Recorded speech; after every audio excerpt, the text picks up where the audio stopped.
If you want to go viral, you have to watch this video till the end. Because if you want to get your viewers' attention, first of all, you have to get them to click on your video. And the only way to do that is to do a great job at marketing your video with your thumbnail. That's why today we will talk about the best thumbnail practices and some channels that are great examples for you to follow. The first rule that you have to know about thumbnails is that you have to offer a specific result with each of your video. And you should introduce that result not only in the intro of the video, but also in the thumbnail itself. That's why there are so many thumbnails with numbers that indicate a specific result that you will get from the video, or there are thumbnails with the word today or fast, and that indicates that you will get that result fast and easy. And there are also thumbnails with words like 5 easy steps to something, and that shows that it will be a quick, easy tutorial for you to follow to get a specific result. For example, one of my favorite YouTubers that I see often promising a specific result in her thumbnails is Gillian Perkins. And you can see her doing this in this thumbnail, in this one, or in this one. As you can see, she usually uses some numbers to attract the people that are reaching for a specific result, or simply to show that a high result is possible.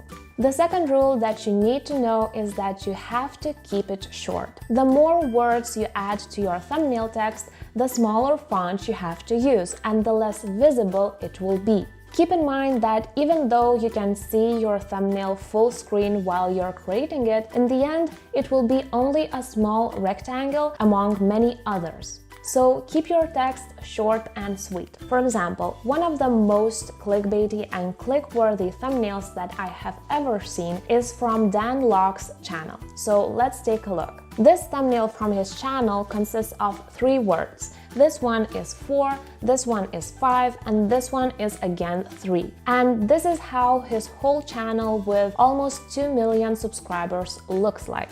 The third rule is to be unexpected, and one of the best ways to do that is to use controversy. Although it's beneficial for your brand to resonate with your audience, to be on their side and to express the opinions that they express, you can always use controversy as a hook for them to watch your videos. Because when you introduce a controversial topic in your thumbnail to your audience, they will be interested to watch your video and to discuss the opinions that they have with you in the comments. One of the oftenly used strategies to do this is to promise to expose someone or something. For example, the YouTuber that I mentioned in my previous video, Jade, she made this thumbnail, and in this thumbnail she promises to expose the truth about how brands actually take influencers on vacation. Similarly, you can also make videos about some myths, truths, or lies that you will expose. The fourth rule that I really want you to remember is that you have to create emotion. As I mentioned in my previous video about thumbnails, and if you haven't watched that, you can find the link right here.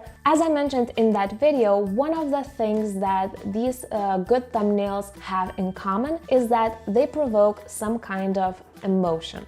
Sometimes they do that by using photos with weird expressions in the thumbnails, sometimes they use provoking titles, and sometimes they simply put exclamation signs in the title. The strategy to do that depends on the brand and on the audience you're trying to attract, but you can always find creative ways to catch your viewers' breath. Just look to the content from your viewer's perspective and think what feeling it creates when you're using one element or another, certain word or a certain photo. For example, in this thumbnail, Jade looks vulnerable because of her pose and of the statement that looks like a confession. And in this thumbnail, she is almost crying, and in this one, she is very excited. And all of these emotions have a story behind them, and her audience wants to hear that story. The fifth rule is to bond with your audience right from the start. There's a saying, "The enemy of my enemy is my best friend." This explains why some good thumbnails use phrases like "the truth about something" or "the secret about something" or "what X doesn't want you to know about Y."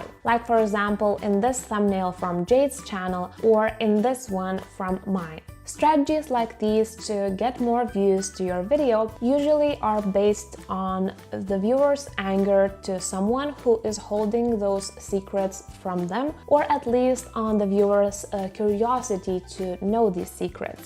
So if you address the problem that nobody is talking about and you will create a villain that is holding some secrets from your viewers, then you will look like a hero that is revealing those secrets, and you will have an opportunity to immediately bond with your viewers. It sounds really superficial, but it's simply the truth about consumer behavior that you can use to your advantage.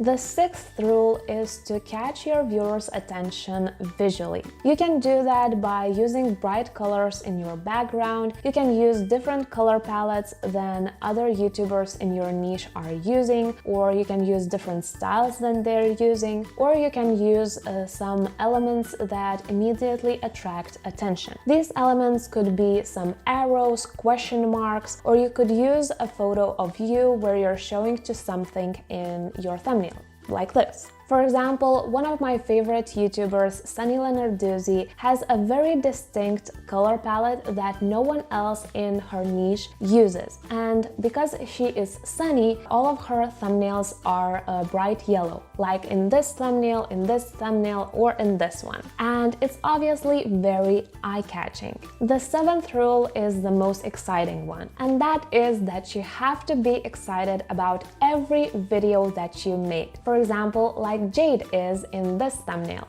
Even before talking about how you should talk, look, or sound in your video, first of all, you have to show the excitement about your video in the thumbnail itself.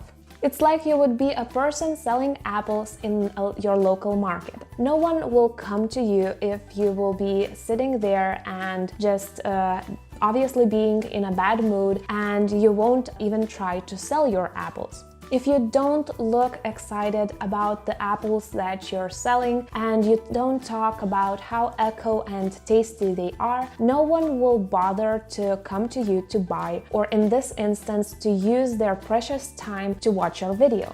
You have to be so excited about each of your videos that you would be ready to shout from the rooftops about how great your videos are. To express your excitement, you can shout, scream, smile, or do whatever in your thumbnail photo. Once you feel genuinely excited about each of your videos, it will come to you naturally. For example, in Jade's channel, you can always feel her excitement in her thumbnails. So I hope that at this point in the video you are full of ideas for your thumbnails that will help you to go viral. But for some of you that have smaller channels, it may be that you still need help with getting noticed on YouTube. And one thing that can help you is external traffic, for example from Instagram. So if that's you, subscribe to my channel and click the bell to be notified about my next video, because next week we will talk about how to drive external traffic from Instagram to YouTube. In the meanwhile, watch these two videos about making thumbnails and going viral on YouTube, and remember to keep striving forward.